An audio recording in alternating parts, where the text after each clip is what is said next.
This is More Than Before with Nathan Cook. Hey everyone, our guest today is a global award-winning speaker, best-selling author, and quite an amazing singer, might I add, who is finishing up her first album right now in the recording studio. She is inspirational, a bright light, and she's just an absolute joy to be around. She's a good friend of mine. She's a colleague. Dr. Michelle Mras, welcome to the show. I'm super excited to have you. You know, it has been a really long time coming to start this podcast up. You and I, we've been on a lot of podcasts together. You have your own podcast that you run. Actually, you have a couple shows that you run very consistently. And it is just an honor for me to have you on as a guest and to share this amazing woman with you today. You are about to experience some amazing gifts of information. So make sure you got a pen ready. Take some great notes because Michelle is just going to pour into your life. Michelle, welcome. How are you doing today? I'm doing great. I'm thinking, oh my goodness, I have a lot to live up to. Well, just like you always do with me, I got to set the bar really high. Got to have high expectations for everyone, right? It is true. I always do that too. But thank you so much for having me on your show. I'm excited. You know, it's funny. We've known each other for a number of years, but I want to go back to start our talk out. To start the show out, I want to go back to a really distant past. I want to start out with where did Michelle come from? Because I think we that know Michelle have seen her in this amazing glory. You know, I knew you before you all of a sudden blew up and were this amazing, you've always been this amazing speaker, but before everyone knew who you were, I'm curious, where did you grow up? What was life like as a kid for you? Do you know the movie The Jerk? Yeah. Steve Martin? I always say I was born a poor black child. My father is French Creole and my mother's Filipino, and he was military stationed in the Philippines. So I grew up in the Philippines for the first 16 years of my life. Most people would not realize that Michelle did not spend her childhood here in the US. She actually has a very different outlook on life because of that. Oh, big time. I had so much culture shock when I came to America. I honestly, truly believed that people sang in the streets were gold, candy grew on trees. I mean, I really believed all the hype that Hollywood had ever put out. I expected to see Gene Kelly. So when I came off the airplane at 15 and a half, I came out and said, "Who will buy this wonderful morning?" And no one answered me. So I realized very quickly that there aren't a lot of Nathans in the world, because when I met you and I sang, you sang with me. And that's really what brought me to you. Was I've always loved to sing and I've always wanted someone to answer me, and people didn't. And I learned that at 15 and a half. The streets are not made of gold and people are not singing and dancing in unison. It's true. They're not. But I will say Michelle does work hard to get everyone to sing, everyone to come around and be part of something great. You know, that's one of the things I love about you, Michelle, is that you are so real, so inviting. You have this community aspect about you that you just welcome people in to your community. What was community like for you growing up? Like, what was it large community? Was it small community? Like, you know, I grew up in a family of four kids, me included. And, you know, for me, it was always this like, okay, kind of rough and tumble kind of thing. I have a little inkling that maybe community for you might have been bigger than just a couple people. My mother's the eldest of 16 children. So my mother and my grandmother were having children at the same time. So my uncles and my aunts are the same age as my brothers and I and my sisters. So I grew up with all my aunts and uncles. We were all the same age. We were all riding our bikes together and doing crazy things together. And they were my uncles and my aunts. But we grew up as a gigantic family. So think of 12 other children about my age. And then my immediate family, there was 4 of us. And then 10 years after me, there were the twins. So this huge pack of just the immediate family, and then all of the real cousins. So in the Philippines, if you know Philippine culture, we our family. And we just gathered people. So a lot of times I called people my aunts and my uncles and my cousins, and we really had no relation. It's just they were always with us and we were always eating and dancing and singing. So yes, I love community. I love that so much. How has that shaped the way that you create community around you right now? I love everyone like they're my brother and my sister. And that's what I think people get confused when they meet me, is that I really do see you as my brother and my sister. You're maybe a complete stranger, but to you, I love you until you prove me wrong. And I'll still love you. So it doesn't really matter. But that's why I am the community oriented human I am. You know, I can walk into a room of 3,000 and a good 2,000 that walk by me will say, gosh, that's a really nice person. Whoever she is, you're a really nice person. You know, it's just who I am. It's part of me. It really is part of you. You know, you've always been so welcoming. Ever since I've known you, you've always been a person that just welcomes everyone in. And I think what's interesting about that too is because of that ability to welcome people in, you have welcomed people into your life that maybe weren't the greatest people. Uh, and over time, I think there was a maturity that came along with that of, hey, I'm creating this tribe that I want to grow, that I want for them to reach their full potential in life. I want them to swing for the stars. And because of that desire, you actually started editing the people that you were surrounding yourself with. You know, with that process of going from, hey, I have a tribe, everyone is welcome, which is true, everyone is welcome, until you start to really get to understand and know the person. And I think there's maybe some characteristics and traits about those people that come forth that you say, you know what, this person actually isn't part of my tribe. What was that process like? Maybe was that a like an early on in life process where you started to realize that you had to maybe put some boundaries in, or was that something that came along with career and as you came along with speaking and mentoring? It came along later because as a child, I'm always looking for the good in people, always. And as a child, it kind of burned me. As a teenager, it burned me more. And as I got into the political world, my past life was in the political world. I started realizing not everyone is what they seem to be. And then when I branched out into the coaching world and all the other things that I've gone through, I went, yeah, no. Yeah, no. And I just noticed that there were personality traits I did not want anywhere near me. And so basically, the number one that I keep away from me is negativity. If someone talks about anyone else, I'm very nice about it. I just step away and I'll let them talk. And, oh, interesting. And note to myself, if they're talking about so and so, more than likely they're talking about me. So you just go away because gossip is elaborated, whatever. I don't care if you think it's the truth. It's your reality, not everyone else's. So don't talk about it. So that's the first person I decided I need to keep out of my life. Negative people or people who talk about other people. And then the other thing was, I realized people who can see beyond their nose. If they can see, oh my gosh, in in in 5 or 10 years, I would and see something big. I don't even care what the big thing is, just to be able to see. Because when I've met people who were in my world and I said, you know what, one day I'd like to sing on Broadway.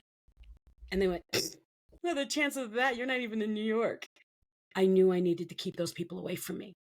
We are so susceptible. Our subconscious minds remember everything that gets taken in. When I was recovering from my traumatic brain injury, I realized that when people would say something to me, it would be internalized, even when I didn't want it internalized. So I have a brain injury, and I would go out and I would say, I'm sorry, I have a brain injury and I can't remember. And they do, oh, you have a brain injury? I'm so sorry. Why aren't you home?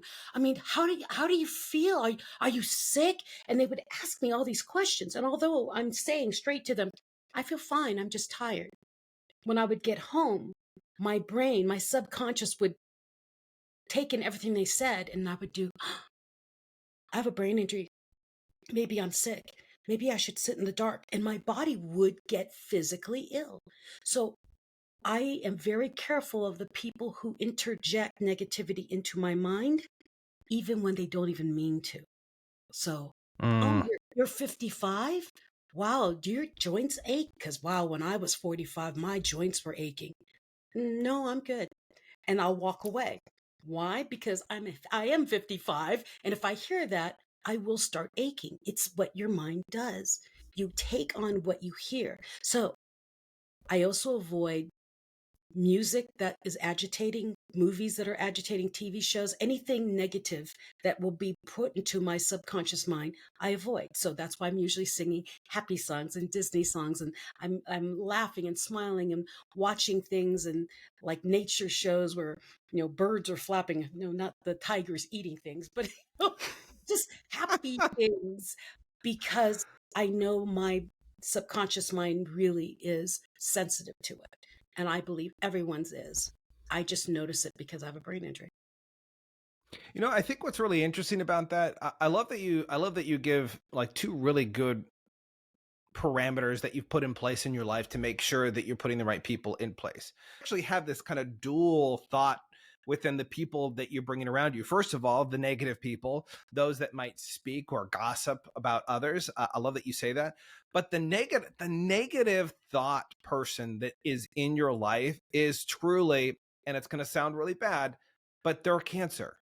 They really are a cancer. And that doesn't mean that you don't have people around in your life that have a reality about them, because we need people in reality, the people who are dreamers. We need them around us so we could say, oh yeah, maybe I shouldn't go and sell the farm, to go on this little adventure of mine, right? We need people like that, but we also need people in our life that not only bring us to reality but see the opportunity and potential of what we could be. So I love that you say that about taking out the negative in your life, not being so removed that you don't see reality, but removing the negative, and then having people in your life who are big visionaries, people who see beyond what their nose is. I love that you say that. It's such a great visual because most people can't see what's in front of their face. And even at some points, I think even for you, there was a long period of time where you didn't sing, right? Um, you didn't sing at all because of things that were spoken over you in your life. Tell me a little bit about that, because you have this recording that you're actually finishing up right now. She's in the studio working hard. Her voice is absolutely spectacular. And if you see the full range of the type of music that she's working with, your brain is just going to explode. So, Michelle, how in the world did you go from not believing you even had a voice to being a powerhouse voice that's starting to record and about to put her album out for the first time ever? How did you do that? I went back to my roots.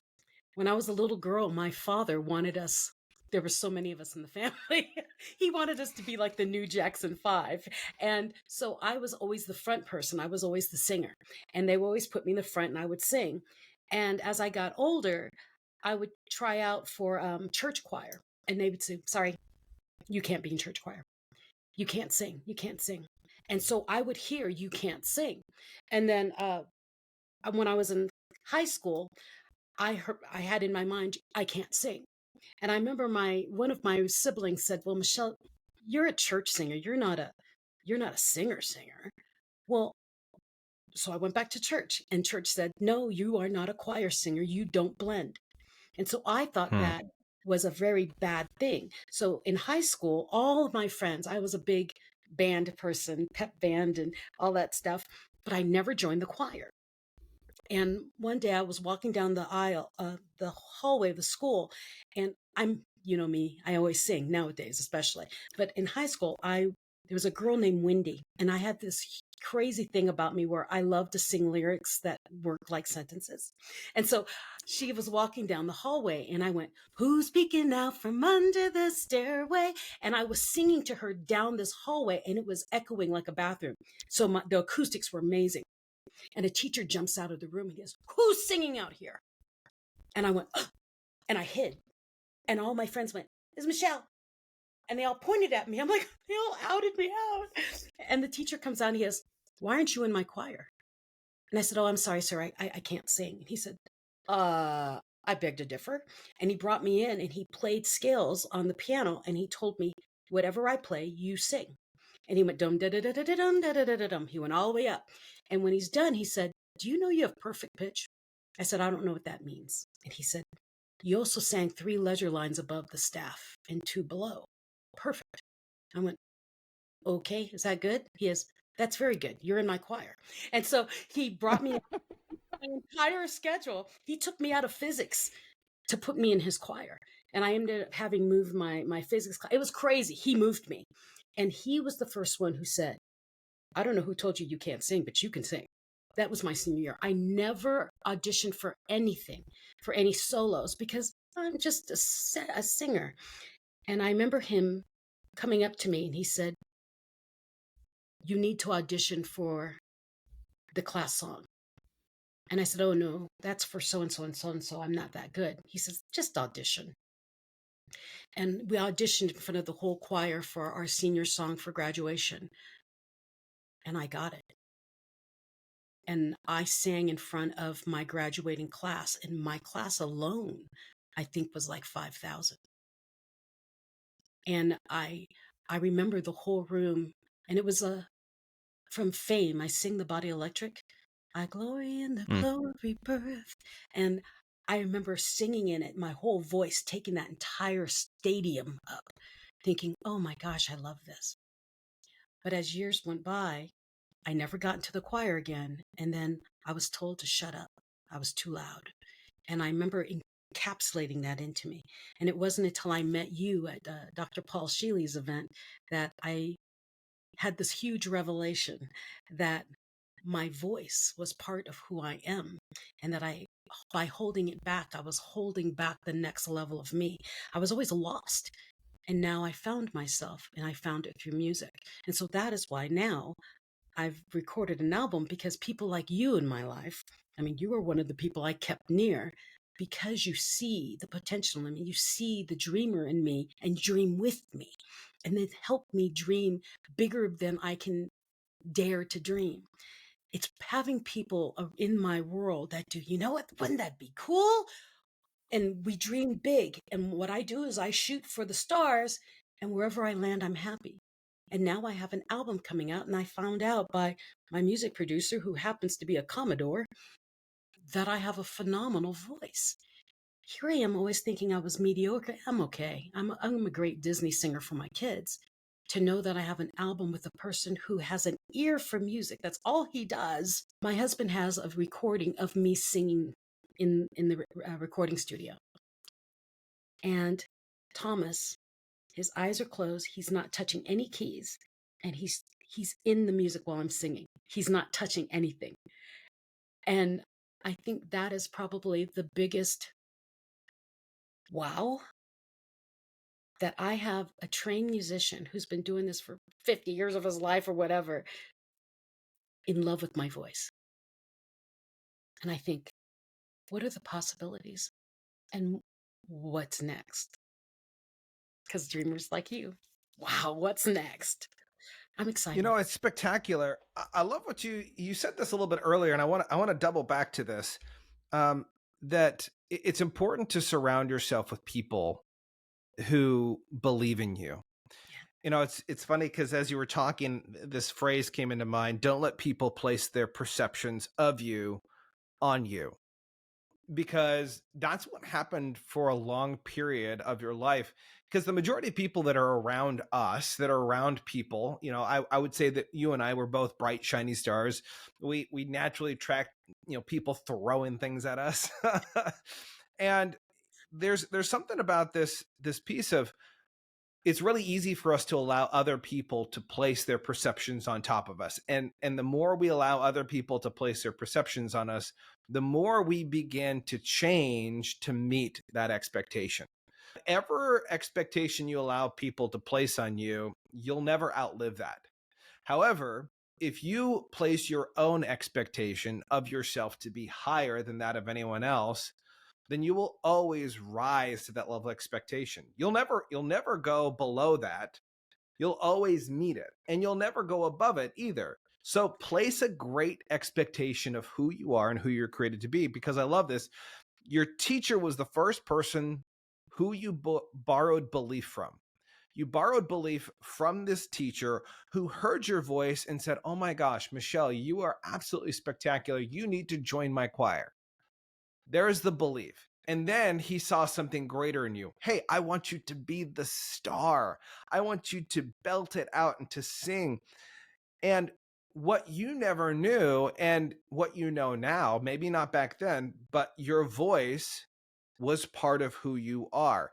And I'm almost curious, what do you think would have happened if instead of going back to the people who didn't believe that you were a good singer, what do you think would have happened in your life if you had surrounded yourself, if you had placed that belief that you were a singer close to you, proximity of belief, if you had surrounded yourself with those people way back when you were a kid, where do you think you'd be today?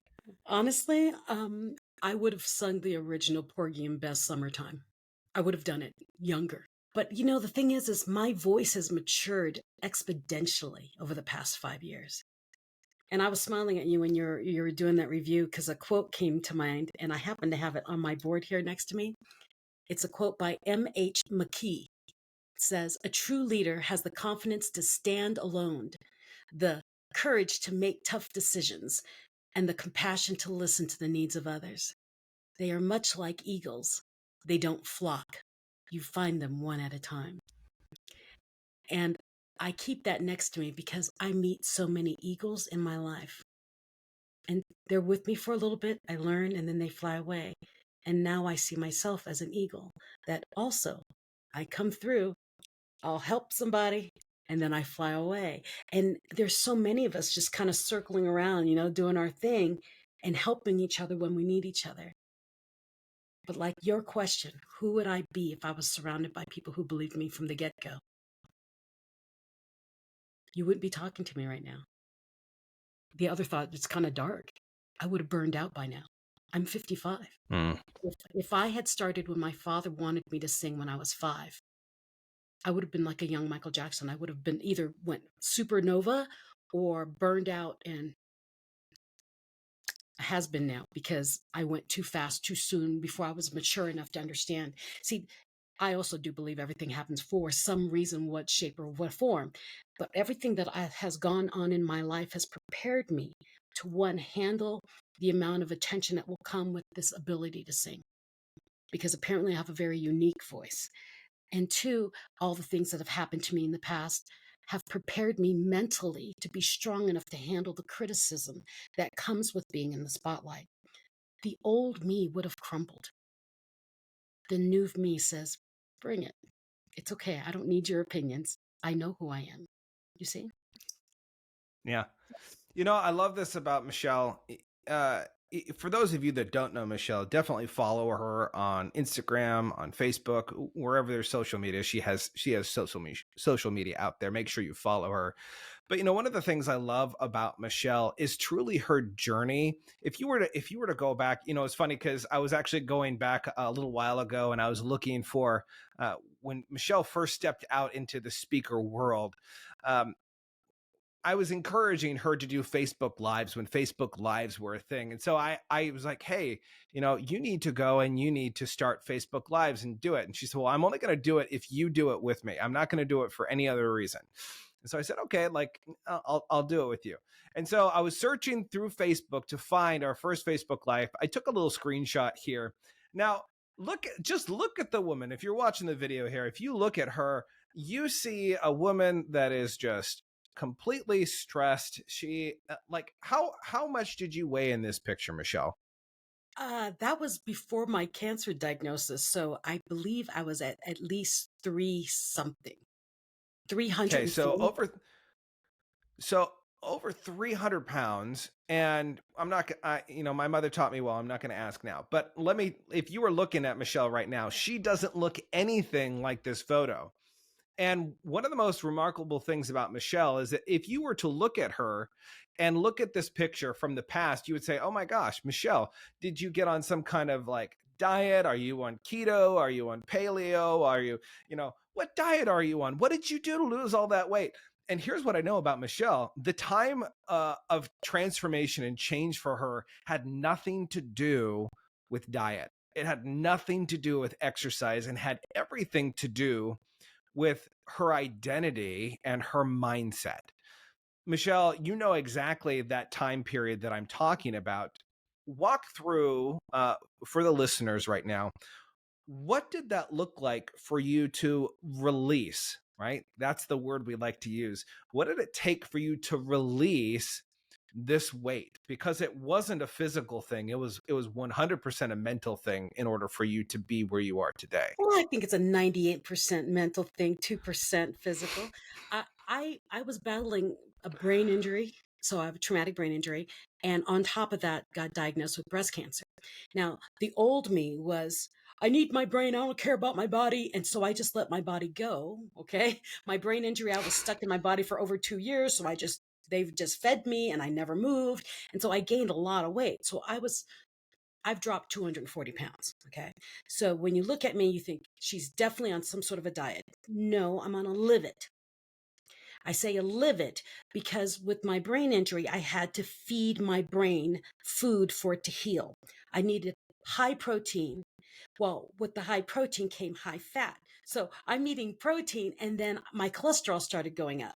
And they're like, you need to eat only lean protein. I'm like, okay, so I have to do this? Yes. Okay. And you have to take out this? Yes, I do. Okay. So lean protein. And so I went to lean protein and I cut out all red meat and went to only fish. And then my body got really sick because I couldn't get enough iron. So all these things I was doing trying to feed my brain. And while I'm feeding my brain, I found out I had breast cancer.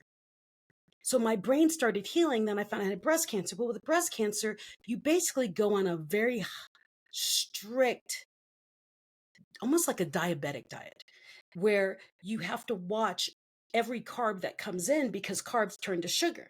So I started watching, I cut sugar. I understood white sugar out. So anything that was white didn't go into my body. That's what I understood. That's how I started. And I started I took away sodas first, sodas and Splenda in my coffee. Okay. So I started that. And what happened was I realized that sometimes it worked, sometimes it didn't. Like I wasn't diabetic. So if I ate rice, my blood sugar didn't spike. But if I ate a potato, it did. So I went, okay, well, I'll eat potatoes and I won't eat rice, vice versa. I'll eat rice and I won't eat potatoes. And so I just kept playing with all these different things they told me were bad for me and found this happy place. And what I realized was I'm worthy. That's what the 98% was. I was worthy of health. I was worthy of living longer. I was worthy of not having pain. I was worthy of healing. And in order to do that, I needed to give my body what it needed. So in order to give my body what it needs, I needed to get quiet enough to listen to it. So often we eat and we eat so fast, dang, I ate that whole plate. Must have been hungry. I don't do it that way anymore. Now I take a bite and I think I might chew it like 15,000 times. I think they call it Mastication. Mastication. I chew so long that everyone else is done eating and I'm still on bite one. And so everyone laughs at me. But what I do is I wait for my body to tell me when it doesn't want it anymore. So I will put something in my mouth and I will chew. I love French fries. Love French fries. I can't eat them. I'll put them in my mouth, I'll chew and my body literally will say, that is old grease. That is gross.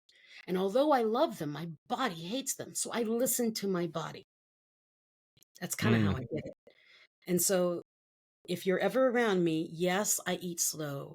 Yes, I eat like a bird, but it's because when I eat, my body will tell me when it doesn't want it anymore. Now, I also have a little bit of a side note. I've had 9 surgeries since my double mastectomy. I had 9 surgeries. Every 6 months, they cut me open. So every time they cut me open, that would stop me from wanting to eat because they put me on a liquid diet or they would put me on a water thing or nutrient packets. And you've seen me eat the little nutrient packets. It's because they took out part of my colon. So I have other things in my body that are missing from my body that makes me have to be really careful what I eat. So everything's different for everybody. But the number one thing is knowing that you deserve to be healthier because the old me didn't believe that. And the old me also believed what everyone says. You're 50. You're just going to gain weight. You're a woman. Just suck it up. Suck it up, buttercup. It's hormonal. There's nothing you can do. And the old me believed that. The new me now knows. You choose. You just have to find your own way, over, around, or through. You know what I love about your story, Michelle? You've had such amazing success in life. And I say that no one gets to be Woman of the Year without having some amount of success. Someone doesn't get to host multiple shows, be in movies, have an album that's coming out. Like, she is an international speaker, highly paid speaker that travels around the world to speak. I think if I remember correctly, there's even Dubai here in the future that you're going to be going and speaking. Like, she is not in a small pond. She is in a big, big, vast ocean. And to see where she is, you might see where she is right now. You might easily come to the conclusion that, well, everything just was perfect for her. Everything fell into place and it was just right. And she never struggled. And I hope you heard the first portion of her story. First of all, didn't grow up here in the States, came to America expecting something that wasn't a reality. And we haven't even gotten the section of life, which I want to maybe hit if we have some time, of what was that like for you growing up here in the States once you got over here. But what's really fascinating is you did have trial after trial after trial after trial. When I first met you, and I didn't know this at the time, you had just you just started your recovery process from having a traumatic brain injury. And we had this really interesting interaction that most people that hear it, they kind of laugh, but I almost am in shock when you tell it because I'm like, oh my gosh, why did I ever do this to this poor woman? But we're at this international conference and we're both in the same bus. We're both going to the same place. And you look at me, you say, hey, are you going to this convention? And I said, yeah. And she's, oh, what's your name? Oh, I'm Bartholomew, is what I said. And he, oh, nice to meet you, Bartholomew. I'm Michelle. And like, the only reason I said Bartholomew was because one, I didn't really want to be seen or really talk too much. I had a long flight. But then on top of that, I was curious if I could actually say the word Bartholomew. It just seemed like a really difficult tongue twister to me. And so I didn't know at this time that she had this traumatic brain injury. In fact, Michelle, how did this brain injury come about? Like, tell me how that journey from when it happened to getting to that place, because it's quite an amazing God ordained story for you to even be on the bus with me at that point. Yeah, because wow, brain injury. I was driving to pick up my kids from school. I was writing political things at the time, and I looked at my computer screens. I had two of them, and I said, "Dear God, give me a break." I mean, I was so tired. It was the end of a campaign year, and my alarm went off to go pick up my kids from school. I went to go pick my kids up, driving up around the hill, and there's a stop sign to the back parking lot at the school, and a little girl had ran the stop sign and she slammed into my car. Engine block fell. I mean, it was a mess. And I jumped out of the car to check on the teenager because I'm a mom. That's what I do. And apparently I passed out at the back of my car. And when I woke up, the paramedics were over me saying I needed to breathe. You have to bring your heart down. Ma'am, you're having a heart attack. You need to breathe. You need to breathe. And apparently I was out for over 40 minutes. So that's how they knew something was wrong with my brain. But 12 days later, I stopped speaking coherently, and then I stopped walking. And then for the next 2 years, 3 months, I did not move at all. And I would speak, my husband said in the morning, I would speak in fragmented sentences that really made no sense. But if I sang, I made sense. So I could say, I remember seeing the images and not being able to find the words. So I would say, cylinder, liquid. And I could see it, but I couldn't tell you what it was. But I could sing. I could sing. I'd like some water, please. Perfect. So it was part of my brain injury. So all this happens at the end of this 2 years, 3 months. I'm suicidal and I'm mad at God for putting me through this, because what did I do to deserve this? And I had been trapped in my mind with all my inner critics and all the things I never got to do. And doctors are talking around me like I'm never going to walk again or talk again. They don't know anything what's wrong with my brain. It's just not working. Maybe I have a concussion. I'll get over it, that kind of thing. And at the end of that 2 years, 3 months, I was screaming at God. And I was in my head screaming at him, saying, if you hate me so much, then just kill me. Just kill me. Because I tell you, the worst thing in the world is to have your babies cleaning you. I can't explain it. It was horrible. And I was so helpless and I couldn't do anything. And my babies were taking care of me. And I said I wanted to go. And I heard, you're not dead yet. Get up. And that's the story I shared on my TEDx. Was that voice that I heard. And in my TEDx, I said it was my mother-in-law, but it was definitely not my mother-in-law. And in that voice that I heard, I saw every bad thing that had ever happened to me. There was someone holding me and protecting me from much worse. And in that moment, I realized I'd been running from the wrong God. I was running and I was not succeeding because he had been protecting me. He wasn't torturing me. He was taking care of me. And then the other thing I realized was that I played small all my life, thinking that I was being hated by something bigger than me, and he'd been protecting me. And then I realized, if I've got something that big protecting me, why in the world am I playing small?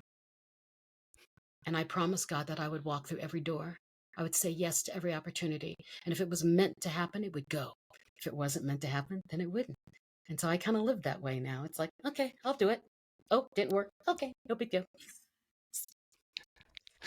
So, if I recall correctly, you were at work. No, you were actually part of Toastmasters, and at a Toastmasters meeting, someone spoke leadership over you.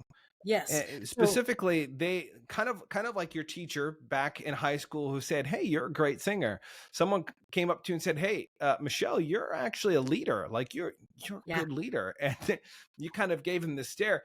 And I want you to tell a little bit of that story, because I think that crescendos really well to where we first met, right? Okay. Well, my doctors, my neurologist said for me to get my memory back, I should go back to what I used to do. Well, I have my calendar alerts and it said, go to Toastmaster, go this, do that. Apparently, I was the Southern Division governor for Toastmasters in Colorado Springs. And so I went to the clubs that I was scheduled to go see, apparently. So I went to one of these club meetings to figure out what Toastmasters was, because I did not remember. And everyone knew me. And so I sat in the back of the room trying to figure out, why did everyone know me? And they're all doing their little talks and everything. And then someone says, well, Michelle, come on up and tell a story. And I'm like, okay, I have a 16-second memory.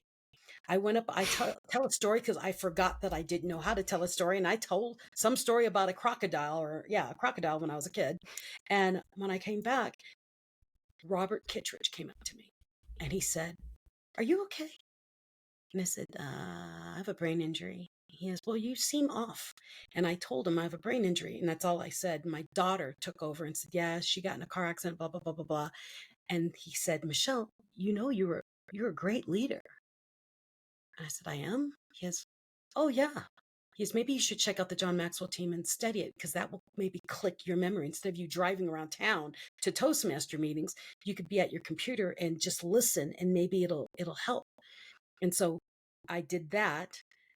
And he also introduced me to Harmonized Brain Center, Dallas Shepard, who does all of my neurofeedback sessions on my brain. But it was Robert Kittredge who had me sign up and then said, I will meet you at the JMT conference and you won't be alone there. And that's why I signed up, so I could learn.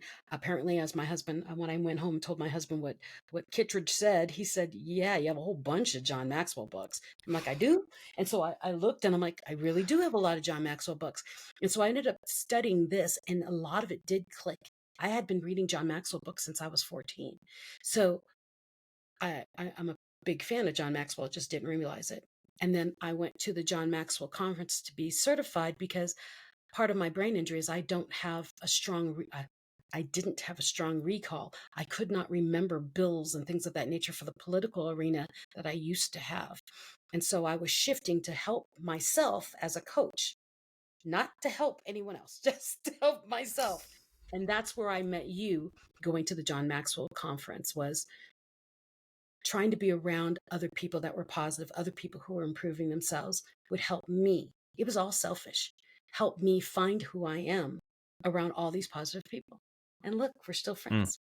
Well, we're still friends after, I told you my name was Bartholomew, which You by do. the way, All night, go ahead. I Bartholomew, Bartholomew, and I had it in my head, and I remembered your face, Bartholomew, Bartholomew. And the next day, when you went on stage and they said Nathan Cook, and you ran on stage with that bow tie, I went, "How did they get his name wrong? They got his name wrong." And I was trying to fix it from the back of the room. That's not Nathan Cook. His name is Bartholomew. And they, well, maybe that's his middle name. I do. Pretty sure he called himself Bartholomew. And so it wasn't till later that someone else, I think I went to Robert Kittredge and I said, "They announced Bartholomew wrong." And he said, "Who's Bartholomew?" I said, "The guy right there with the bow tie." And he went, "That's not Bartholomew. That's Nathan." And so I came up to you. I said, "I thought your name was Bartholomew." Yeah, it was quite an experience. Yes. Well, what's so fascinating about your story, Michelle, is just how much trial you've gone through. You and I, we've talked about the crucible of life. Life truly is this crucible. It heats up, and we have the opportunity to let go of the impurities, let go of the things in our life that maybe God doesn't want us to have anymore, so that he can prepare us for what he does have, to mold us into an amazing vessel to be able to speak life into other people. Right? You've heard me talk about that. I was at your speaker boot camp earlier this year. It was great to get that invite from you to be there and to pour into other people. And what's so fascinating is that your life truly has been this crucible. It heats up. You have dross that's removed, these impurities that are removed from your life. And just when you think, oh, yeah, I'm going to be molded into something, no more hardship, more hardship comes in and more hardship comes in. And you look at Michelle and you're like, oh, well, she doesn't have any bad days. She's not having anything going on in her life. Like everything is just up, up, up and up. And, I've been fortunate enough to be on this journey with you for long enough to see those ups and those downs. But I will tell you this, when she talks about not having negative people in her life, not only does she keep negative people out of her life, but she is a positive person that emits light into other people's lives. Like she works hard to be positive in every single situation. In fact, I remember very specifically when you were first diagnosed with breast cancer, you called me telling me about your breast cancer diagnosis. And I said, and you were telling me about, oh my gosh, well, like what's going to happen with this?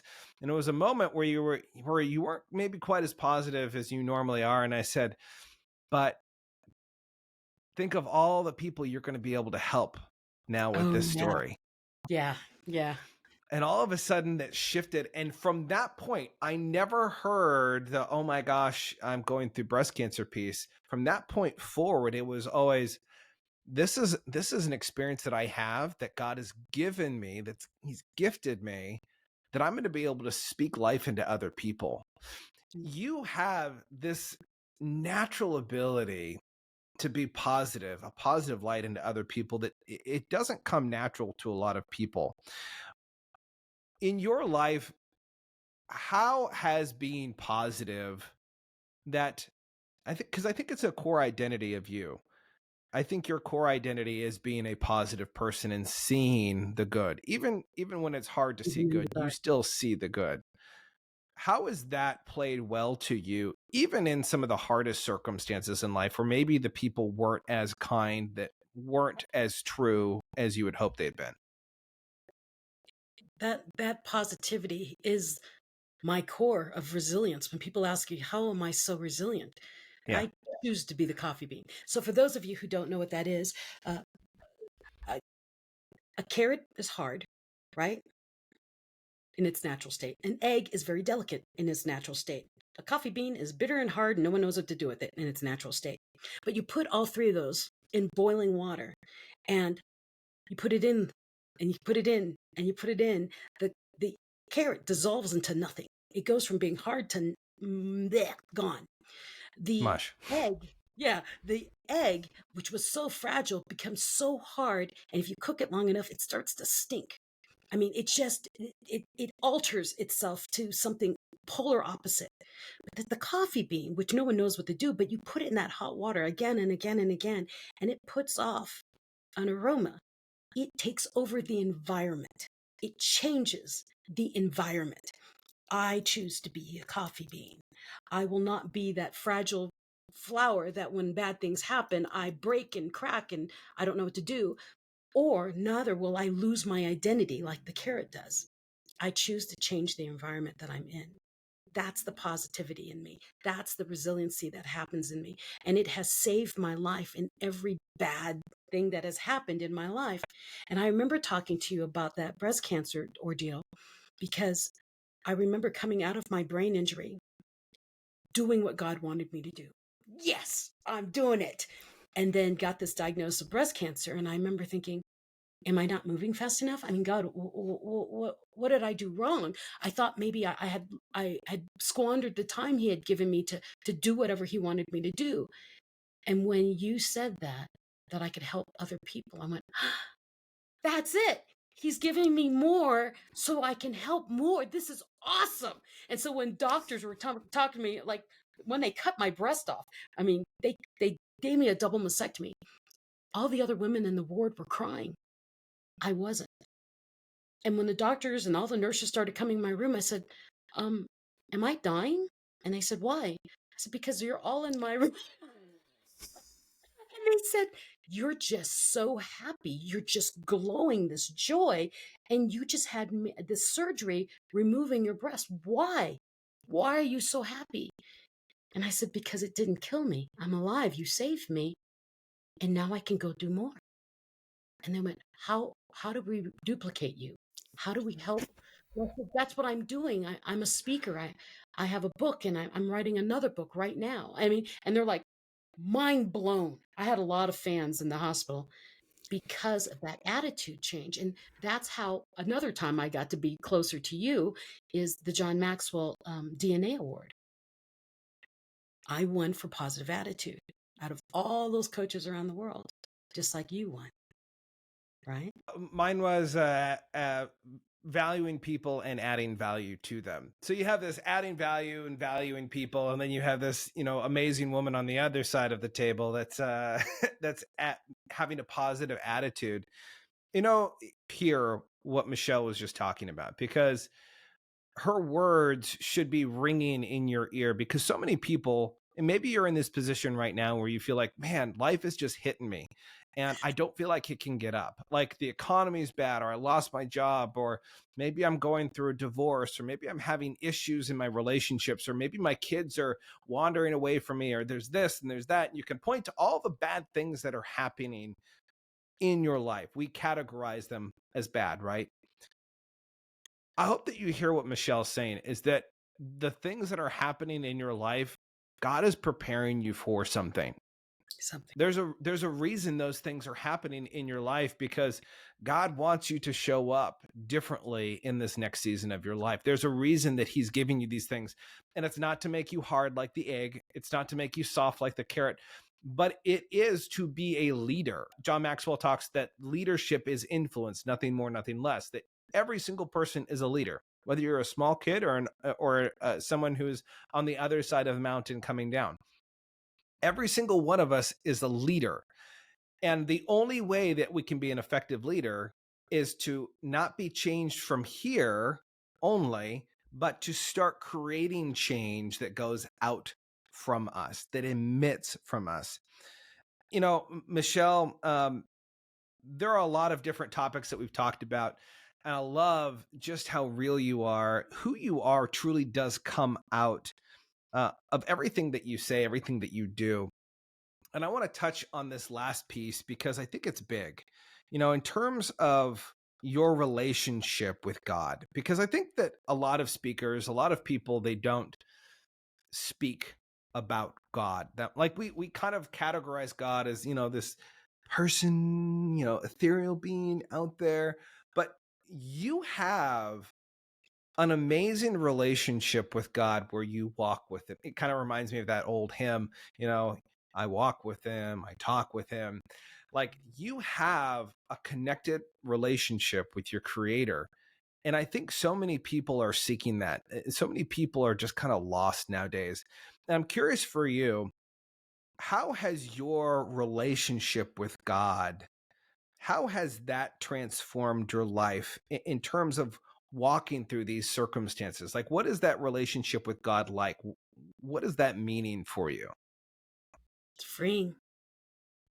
It's freedom. I walk without fear. And I know people say, you've gotten some bad things. I mean, bad things have happened to me in my life. But now I know that no matter what happens, one, I'm prepared in some way, shape, or form. I've got to find it. Two, he's got my back. I cannot tell you how scared I used to be. And now I'm not afraid of really anything but maybe spiders. I mean, and I still talk to spiders. And so my thing is when people say, how do you walk and what's your business plan or whatever, I say, I walk in faith. And I truly mean that because I can have the best business plan and God will do that person. And it's really subtle. I listen. Just like I told you, I listen to what to eat. I listen and I go talk to this person that just happens to pass by me. And I talk to them. And sure enough, God wants me to meet them for a reason. So my thing now is my relationship is really different. Growing up, I was always afraid of God. I was told Hmm. to be afraid and to to fall down and humble yourself and be afraid of him. And what I found is I can be humble and love him so much that I know nothing will hurt me. Even when it does hurt, it won't hurt me. And I can't explain what that means to your average human, but you've been with me through those pains. And I'll be crying because I mean, they cut me open. I'm in pain. I'm like, I'm hurting, but I know this is going to save someone else later. I feel so blessed and humbled to have been chosen for this incredible task that I've been given. I mean, the hurdles, I mean, talk about refined silver. I mean, I've been under that on that burner so many times. It's crazy. I'm crying about it already. It hurts. But to know that I was chosen, there are no words. I am so blessed to be alive, and I will serve him through and past death. I love that so much, especially what you just said that you are chosen. And I hope you're listening and you hear that you are chosen, that God has you here for a reason, that there's, even if it's just one person to speak into that person's life, you're here for a reason. You know, Michelle and I both believe this wholeheartedly, that each and every person has a purpose in life. Just because your purpose might be speaking life into one child doesn't make you any less than the biggest speaker on the biggest stage speaking to millions of people. God sees every single one of us and says, you are my child. I love you and I want the best for you. Listen to me, come to me, sit at my feet, let me teach you, and go out and speak the message that I've given you, right? You know, Michelle, you are such a wealth of knowledge. You have incredible wisdom. Make sure you go find her on social media. But also, Michelle has one of her books that she's actually only for this program, from what I understand. She's actually going to be giving you a free copy of her digital book, Unapologetic, an entrepreneur's journey from pain to pride. And if you go to her website, www.drm360.com, that's www.drm360.com. If you go there, don't click on the book. If you want to buy the book, you can click on the book. But if you want to get this free digital copy of the book, click on the text, shoot her a text. It's going to go directly to her, and she's going to send you a copy of the book. If they text me on my contact card and say, hold my crown or unapologetic, I will send them the PDF of either one of them. Oh my gosh, that's absolutely amazing. I hope you get this. So shoot her a text, get a copy of one of these books. They are absolutely phenomenal. She's a great writer. And not only that, she's a great storyteller. Whether you want to dive more into her story of being unapologetic, or if you want to dive into the stories of some of the amazing people that she works with, as writers who are coming up. Michelle, like I said, you are so multifaceted. It's hard to fit everything that you do into one quick setting. And I know we're up at the top of the hour here, but I do want to ask you one last question before we jump off here, because I think it's really important. There are so many people in life right now that are trying to do more. They're trying to add more things onto their plate. You are a speaker, you are a writer, an author. You help other people write. You help other people become speakers. You are working on an album right now. If we were to look at your speaking or your docket for everything that you're doing in your life, man, it seems like you're doing a lot of stuff. But you and I both know that life is more than just doing. It's about being. Can you tell us, what is one practice that you have in your life that helps you stay grounded when so much is going on around you? Time blocking. I know when I'm most productive is in the morning. So I do everything I possibly can in the morning. But here's a caveat. I also learned that I used to work 7 days a week, 12 hours a day. I mean, I'm a workaholic. What I found was when I only work Tuesday and Thursdays and work at the same pace that I do only on Tuesday and Thursday, I am more productive on Tuesday and Thursday than I am when I'm working the entire week. Why? Because when I was working the entire week, I would do something, I'd go to a meeting and blah, blah, blah. So all my productive time, I would be at networking meetings or whatever. By the time I got home, 12 o'clock, 1 o'clock, I'm eating. And then 1 o'clock, I'm falling asleep. 2 o'clock, I'm completely useless. And then I can't get anything done. And so what I realized is I categorize my morning. My first thing in the morning is I must go to the gym, period. That is a date with myself every day. Then Tuesdays and Thursdays, so Monday, Wednesday, and Friday are my off days. I go hang out with girlfriends or my friends like you, and I have coffee and I do the fun things, the things in life that I was missing when I was locked in my body. Tuesdays and Thursdays, I work, but I do my so I go to the gym and then I do all my hard brain work in the morning. I do it before 11 o'clock. After 11 o'clock, between 11 and 1, I'm useless. I'm either eating or I'm sitting on my chair with my feet up and reading a book. I'm listening to music. I'm doing me time during that time period. After that 1 o'clock, or like in this case, I was doing my nails today. So, and after 1 o'clock, I do things that I don't have to be the main force of brain energy. So I do a lot of podcasts in the afternoon. I'll go to networking meetings in the afternoon, things where I don't have to be fully on. So how do I stay productive and be so busy? I know when I am productive. So find out when you are productive and put your most important tasks during those time periods. I also suggest you need to take a day off. A day where you do nothing else but love on yourself and feed your nurturing side, that you need to sit in water, then go sit in water. You need to go hang out with your friends and just sing karaoke all day, then do that. I don't care what it is, but find at least one day. Monday, Wednesday, and Friday are my off days. I work Tuesday and Thursday. Then Saturday and Sunday is my husband day. So I go to the cabin. There's no anything there, no radio. It's just us and a lot of books and a lot of puzzles.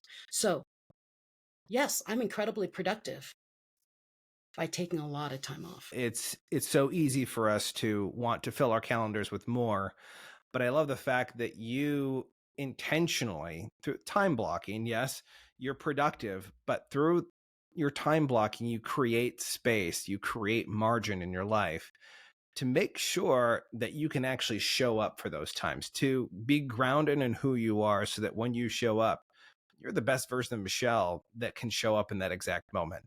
I absolutely love that. I have a quote for you. I wrote it during my brain injury. The quote is, change is an emotional journey. It's not rainbows and butterflies through a field of daisies. It's uncomfortable, but it forces you to evaluate who you are. And the beauty is in the possibilities. That's how I love that. That's so good. I love that. Thank you so much, Michelle. Thank you for being on the show. Again, make sure to like, share, follow this podcast. with all of your good friends. And we'll see you guys next time. Be more, see more, and experience more together.